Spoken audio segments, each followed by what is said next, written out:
Hola, mi nombre es Nat Martínez y soy estudiante del tecnólogo en animación digital.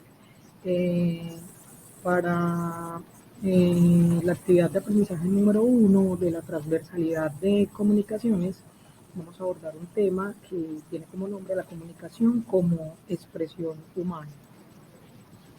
Entonces, lo primero que vamos a definir es el concepto de comunicación humana. Entonces, es muy importante tener presente que este es un área que está dedicada a entender cómo se comunican los seres humanos. Recordemos entonces que el ser humano se comunica para transmitir información, para manifestar sentimientos o influir de cierta manera en las demás personas. En ese orden de ideas, la comunicación es la transmisión de la información que se genera entre dos o más individuos. Recordemos que todos los seres vivos presentamos algunas formas de comunicación, ya sea a través de las señales, a través de los gestos o por medio de los sonidos. Actualmente los seres humanos eh, aprendimos a comunicarnos de otra manera y es mediante la tecnología, ¿cierto? Y cada uno de esos sistemas de información que permiten que se genere comunicación. Entonces, el uso de la tecnología nos ha llevado a nosotros de cierta manera a ampliar el concepto de comunicación. Por ejemplo, podríamos decir que la comunicación también podría ser el intercambio de información que genera o que se genera, sí, se genera a través de la transmisión de los datos por medio de la conexión de los dispositivos electrónicos. Recordemos que en pleno siglo XXI la comunicación es materia de estudio en numerosas disciplinas, como lo pueden ser en este momento la lingüística, la antropología, la sociología y la psicología. Y es importante tener presente que hay muchas áreas más que siguen siendo en este momento parte de estudio. La comunicación asertiva y qué debemos tener en cuenta en la comunicación asertiva. Entonces, para mí, básicamente la comunicación asertiva es poder comunicarme de forma clara, de manera amable y de forma muy empática. Cuando nosotros nos comunicamos de forma asertiva, evitamos cualquier tipo de situación incómoda que pueda generar en otras personas cualquier tipo de frustración que quizá pueda llegar a deteriorar las relaciones interpersonales que se crean. Incluso cuando somos asertivos, evitamos herir sentimientos de otras personas. Pero ¿qué debemos tener en cuenta en la comunicación asertiva? Yo me voy a centrar en tres aspectos que son muy importantes. El primero, debemos ser claros y concretos, decir específicamente lo que queremos. Ojo, si insinuamos o llegamos a insinuar cosas, podemos llegar a ser de cierta manera malinterpretados en algún momento.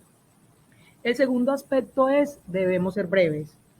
Si argumentamos de manera extensa y constante, nuestros argumentos en cualquier momento pueden llegar a perder peso. Y la tercera, disculparnos cuando sea necesario. A veces las excusas sobran, a veces sentirnos culpables nos hacen sentir de cierta manera inseguros. Siempre, siempre debemos ser claros y expresarnos y dirigirnos a las demás personas con respeto. Eh, Listo. La situación problemática o la situación problema. Bueno, yo quisiera centrarme en un tema que se vive actualmente en el lugar realmente donde decido, al que pertenezco, y como lo pueden ver en la presentación, es el tema de la minería ilegal que se vive actualmente en el Bajo Cauca antioqueño. Entonces, recordemos que el Bajo Cauca antioqueño es una de las zonas del país más ricas en cuanto a recursos naturales se trata. Por tal motivo, la mayoría de su población a lo largo de la historia se ha dedicado a explotar la tierra de forma artesanal. Entendamos que explotación artesanal va de la mano con la minería artesanal, que son todas aquellas, se entiende por todas aquellas actividades que son informales y que se llevan a cabo utilizando muy poca tecnología y maquinaria practicada por individuos, por grupos o por comunidades, de cierta manera de forma informal o ilegal, como lo llama actualmente el Estado. Entonces, la minería ilegal en el Bajo Cauca surge por el interés, digamos que de cierta manera, en algunos aspectos, por algunos grupos que se encuentran al margen de la ley, ¿cierto? Quienes aumentan sus finanzas con una práctica que no cumple, digamos que con los requisitos propios de la actividad. Esto hay que tener presente que es la licencia es la que le permite de cierta manera a estos mineros funcionar conforme a la ley, a lo que exige la ley actualmente en nuestro país.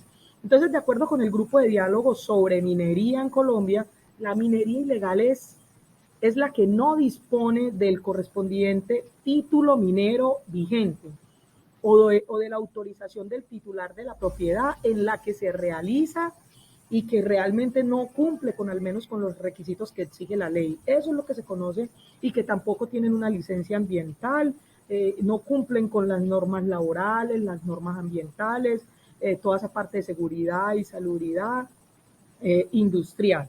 Entonces, esta práctica ha venido creando mucha zozobra en el contexto minero del departamento y se han venido generando implicaciones, digamos que negativas de carácter social, de carácter económico y obviamente de carácter ambiental. Entonces, esta ilegalidad cobra mucha fuerza como fenómeno causante de afectaciones que son irreparables por el medio ambiente, ¿cierto? Ahí se generan financiaciones para grupos que son armados ilegales, todo este tema de las vacunas que pagan los mineros, todas las extorsiones, los desplazamientos y todo ese tema de evasión de impuestos. Entonces, eh, la percepción que tenemos nosotros como habitantes de la región del Bajo Cauca es que es muy difícil prosperar de manera legal, ya que todo aquel que monta su negocio honradamente se ve envuelto en cobros por parte de las organizaciones criminales. Básicamente en esta zona todo da motivo para hacerse un cobro.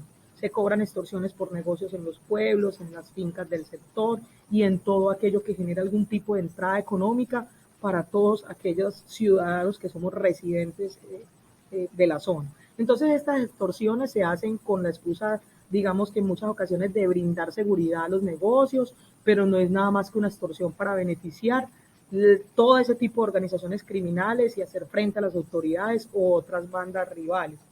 Entonces, para entender un poco a profundidad esta problemática, es importante tener presente que la economía de esta región depende un 90% de esta actividad explotadora de minerales, ¿cierto?